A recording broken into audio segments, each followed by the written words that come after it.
जून दिन के 1:38 पर एयर इंडिया की फ्लाइट एयर इंडिया 171 क्रैश कर गया, जो बेहद दुखद घटना है। लेकिन इसके रीजंस को हम 3D एनिमेशन की हेल्प से समझने की कोशिश करते हैं।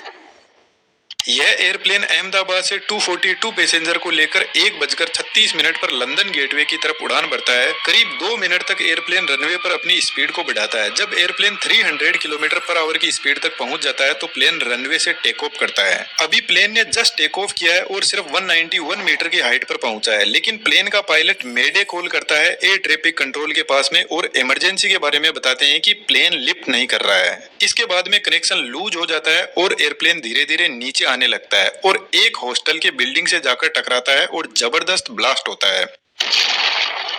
आउट ऑफ 242 पैसेंजर 241 की जान चली गई, बाकी सिविलियंस भी इसमें मारे गए। इस वीडियो की रिकॉर्डिंग के टाइम तक कंफर्म नहीं हुआ है कि कितने लोगों की इसमें जान गई है, लेकिन ब्लास्ट बहुत जबरदस्त था। एयर इंडिया का बोइंग 7878 ड्रीम लाइनर एयरप्लेन काफी लंबी दूरी तय करने वाला था, अहमदाबाद से लेकर लंदन गेटवे की तरफ। तो इसके अंदर फ्यूल टैंक को फुल कर दिया गया। इसके फ्यूल टैंक की कैपेसिटी लगभग 1,26,000 लीटर की है। बेसिकली एयरक्राफ्ट का फ्यूल इसके विंग में ही भरा रहता है और विंग पर ही इंजन लगे रहते हैं। तो जब एयरक्राफ्ट ने उड़ना शुरू किया तो सिर्फ 2 ही मिनट इसने फ्यूल की खपत की और जैसे ही यह ग्राउंड पर आकर स्ट्राइक करता है तो इसमें बचा हुआ फ्यूल जबरदस्त आग पकड़ लेता है, जो एक बड़े धमाके का रीजन बनता है। अभी हमारे पास में कंफर्म न्यूज नहीं है इसके क्रैश के रीजंस की, लेकिन जब एयरप्लेन नीचे आने लगा तो लोगों ने देखा कि इसके इंजन में कहीं पर भी कोई आग नहीं लगी हुई थी, वह परफेक्टली काम कर रहे थे। लेकिन जब भी किसी फ्लाइट का इंजन फेल होता है तो इंजन पीछे की तरफ भयंकर आग को फेंकने लगता है, जिसको अभी हम आगे समझेंगे। लेकिन सबसे पहले हम पॉसिबल रीजंस को समझने की कोशिश करते हैं। फिलहाल जैसे एयरप्लेन रनवे पर खड़ा है, एयरप्लेन के यह विंग्स है और विंग के पीछे साइड में आप देखोगे फ्लैप्स लगे हुए हैं, जो कुछ इस तरीके से एडजस्ट होते हैं और आगे की तरफ लगे हुए स्लेट्स यह भी अपने एंगल को एडजस्ट कर सकते हैं और यही एयरक्राफ्ट को टेक ऑफ और लैंड करवाते हैं। जब इंजन स्टार्ट होता है तो यह आगे से हवा को खींचता है और पीछे की तरफ हाई स्पीड में फेंकने लगता है, जिसकी वजह से एयरक्राफ्ट को आगे की तरफ थ्रस्ट लगेगा और एयरप्लेन रनवे पर दौड़ने लगेगा। लेकिन यह जो कंडीशन है इसमें सिर्फ इंजन की पावर से एयरप्लेन आगे बढ़ रहा है। यदि हमने फ्लैप्स और स्लेट्स को एक्टिवेट नहीं किया तो एयरप्लेन सिर्फ रनवे पर चलता रहेगा, टेक ऑफ ही नहीं कर पाएगा। लेकिन जैसे ही पायलट फ्लैप के एंगल को बढ़ाते हैं, एयरप्लेन धीरे धीरे टेक ऑफ करने लगेगा। इसके पीछे सबसे बड़ा रीजन है इनकी डिजाइन, जो एयरफॉइल मैकेनिज्म को फॉलो करती है। जैसे यह एक एयरफॉइल मैकेनिज्म है, जब हवा इससे टकराती है तो कुछ इस तरीके से आगे निकल जाती है, लेकिन जब हम इसका एंगल बढ़ाते हैं तो अब आप देखोगे कि यह एयरफॉइल के इस पॉइंट पर हवा का जो प्रेशर है वह ज्यादा लगने लगेगा और ऊपर से जो हवा जा रही है वह सीधी निकल जाएगी। तो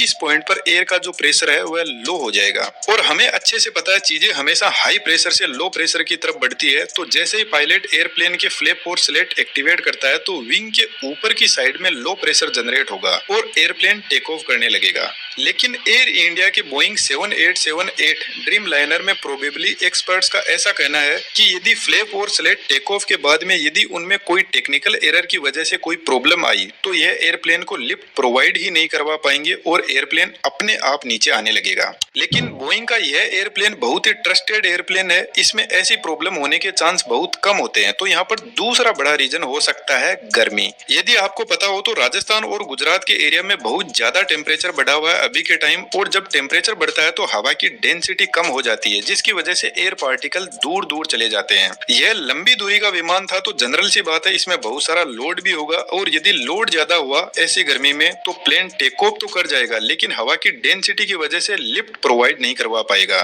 फिलहाल जैसे एकदम ठंडा मौसम है और हवा में एयर के पार्टिकल एकदम पास में है, तो इतने हाई डेंसिटी वाले एयर पार्टिकल जब प्लेन के विंग से टकराते हैं तो यह प्लेन को अच्छा खासा ऊपर की तरफ फोर्स लगाने लगेंगे। आप इसको ऐसे समझ सकते हो कि यदि 100 किलो का कोई पत्थर है तो या तो उसको 2 आदमी मिलकर उठाएंगे या 100 आदमी मिलकर उठाएंगे। तो जनरल सी बात है जब 100 लोग मिलकर उठाएंगे तो यही तरीका आसान रहेगा। तो यहाँ पर भी जब ज्यादा एयर की डेंसिटी होगी तो प्लेन आसानी से ऊपर की तरफ लिफ्ट करने लगेगा और आसमान में जाने लगेगा। लेकिन गर्मी के टाइम में जो अर्थ का सरफेस होता है वहां पर जनरली हीट ज्यादा होती है और यहाँ पर एयर के पार्टिकल्स होते हैं वह दूर दूर होते हैं। तो जब कम एयर पार्टिकल एयरप्लेन को ऊपर की तरफ फोर्स लगाएंगे तो हो सकता है कि यहाँ पर जो इंजन थ्रस्ट जनरेट कर रहा है वह सफिशिएंट ना हो, और यदि ऐसा हुआ तो इंजन यदि अपनी फुल पावर पर भी चल रहा है तो एयरप्लेन एक तो लोड और सेकंड हवा की लो डेंसिटी की वजह से धीरे धीरे नीचे आने लगेगा। इसलिए जनरली यदि आप नोटिस करोगे, इंडिया, दुबई, मेक्सिको जैसी कंट्रीज में रनवे की लंबाई ज्यादा रखी जाती है ताकि प्लेन गर्मी में भी सही से टेक ऑफ कर सके।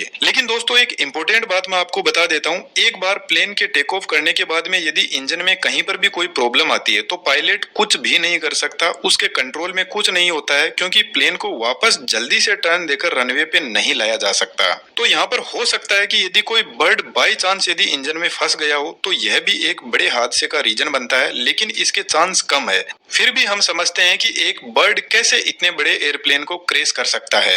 इंजन के आगे के इस हिस्से में बहुत सारे कंप्रेसर होते हैं और पीछे के इस हिस्से में टरबाइन होते हैं जो इन कंप्रेसर को चलाते हैं। कंप्रेसर का काम बेसिकली बाहर से हवा को अंदर की तरफ खींचना है और उसको कंप्रेस करना होता है। एयर कंप्रेस होने के बाद में पहुंचती है कंबशन चेंबर में, जहां पर फ्यूल जलता है। तो कंबशन चेंबर में सबसे पहले फ्यूल को स्प्रे किया जाता है जो बाहर से हवा आ रही है उसमें, जिसकी वजह से फ्यूल अच्छे से एयर के साथ में मिक्स हो जाएगा और फिर यहाँ पे लगे इग्नाइटर फ्यूल में आग लगाते हैं, जिसकी वजह से यहाँ पर बहुत सारी गैसेस जनरेट होती है। तो यहाँ पर टेम्परेचर और प्रेशर बढ़ने लगता है, जिसकी वजह से यह गैस एक्सपेंड करने लगती है। अब इस हाई प्रेशर वाली हवा को पीछे एक नोजल से बाहर फेंका जाता है, जिसकी वजह से इंजन को आगे की तरफ फोर्स लगता है। लेकिन यदि इसके कंप्रेसर में आगे की तरफ कोई बर्ड आकर फंस जाता है, वैसे तो यहाँ पर कंप्रेसर की स्पीड बहुत ज्यादा हाई होती है, लेकिन यह जो बर्ड है वह कंप्रेसर में एयर के फ्लो को ब्लॉक कर देता है, जिसकी वजह से कंबशन चेंबर को हवा मिल नहीं पाएगी। जबकि फ्यूल का यहाँ पर रेगुलर स्प्रे हो रहा है तो कंबशन चेंबर का टेम्परेचर बढ़ने लगेगा। अब एक प्रॉब्लम तो यहाँ पर है कि कंबशन चेंबर का टेम्परेचर बढ़ने लगेगा।